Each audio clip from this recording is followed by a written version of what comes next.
Olá, povo de Deus. Hoje é sábado, 5 de abril, quarta semana da Quaresma. O texto de hoje está em João capítulo 7, versículos 40 a 53. Este é realmente o profeta. Outros diziam, este é o Cristo, mas outros protestavam. É acaso da Galileia que há de vir o Cristo? Não diz a Escritura, o Cristo há de vir da família de Davi e da aldeia de Belém, onde vivia Davi? Houve, porém, por isso, divisão entre o povo por causa dele. Alguns deles queriam prendê-lo, mas ninguém lhe lançou as mãos. Voltaram os guardas para junto dos príncipes dos sacerdotes e fariseus, que lhes perguntaram, por que não o trouxestes? Os guardas responderam, jamais homem algum falou como este homem. Replicaram os fariseus, porventura também vós fostes seduzidos? Há acaso alguém dentre as autoridades ou fariseus que acreditou nele? Este homem que não conhece a lei é amaldiçoado. Replicou-lhes Nicodemos, um deles, o mesmo que de noite o fora procurar. Condena acaso a nossa lei algum homem antes de ouvir e conhecer o que ele faz? Responderam-lhe, porventura és também tu, Galileu? Informa-te bem, e verás que da Galileia não saiu profeta. O texto de hoje nos mostra aqui controvérsias de Jesus sobre a origem de Jesus, né? Certa perseguição, inquietação sobre a origem messiânica e profética do Mestre. Um destaque aqui que nós podemos apresentar é Nicodemos, que às escondidas vai conhecer Jesus. Destaque também para os guardas. E essa divisão que a pessoa de Jesus começa a trazer.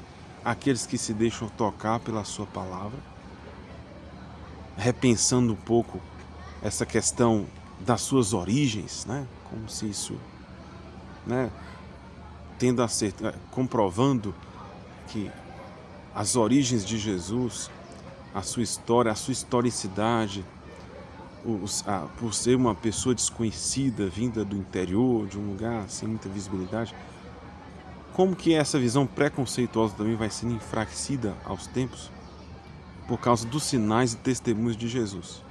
Então aqui o centro da discussão é a sua origem, a sua atividade profética e como que Jesus começa a atrair também a sua mensagem homens que, de certa forma, protegiam, defendiam a fé ou estavam ali envolvidos na estrutura política do império, da época, do próprio judaísmo. E essa fala dos guardas sobre esse jeito de Jesus falar as suas obras, o que ele faz, os sinais que o acompanham, nos mostra que o testemunho de Jesus ele vai sendo algo envolvente. O testemunho que apresenta as suas obras, as suas palavras, a sua profecia, a sua mensagem de vida, de salvação, e o poder de sua palavra, que não é um poder do mero convencimento emocional.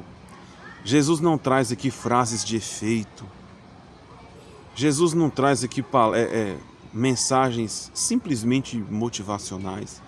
Jesus traz uma mensagem coerente, um projeto de vida, a doutrina do Pai.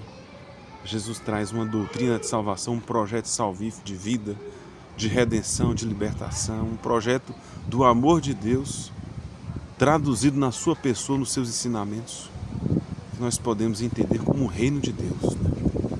Jesus é o profeta do reino, é o enviado do Pai, é o Messias, é o Deus encarnado, é o rosto humano do Pai.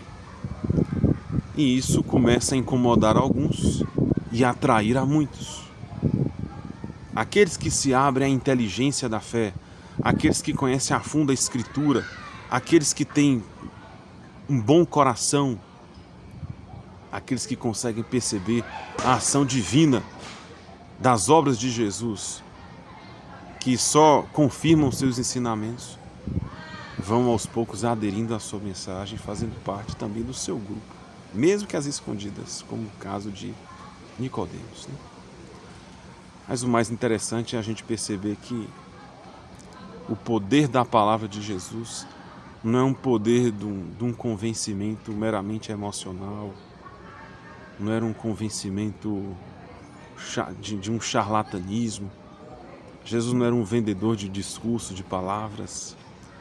Jesus não era alguém que trazia ideias desconectadas. Jesus trazia um projeto de vida, um projeto salvífico. Isso foi sendo assimilado pelos homens de bom senso. Então, a dimensão profética e messiânica do Mestre vai sendo reconhecida por alguns e começa a suscitar a revolta e inquietação de muitos.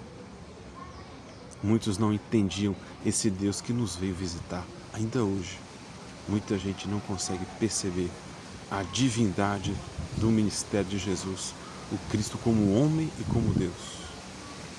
Daí a importância de conhecer um pouco a fundo a história salvífica, como que Jesus é a concretização do Antigo Testamento e a realização das promessas do Pai. As obras de Jesus, as suas palavras, seu testemunho, só confirmam que o reino de Deus já chegou, que o amor de Deus se encarnou entre nós e que a misericórdia veio nos visitar. Essa misericórdia, ela vai envolvendo muita gente. E aqui Jesus começa também a atrair seguidores da própria estrutura do templo, dentre alguns caducos, dentre alguns de coração fechado. A palavra do Mestre, ela começa a atrair e gerar frutos de seguimento. Se você gostou, deixe aí sua curtida, escreva aí nos comentários, compartilhe com quem você gosta e tenha um dia cheio do amor de Deus.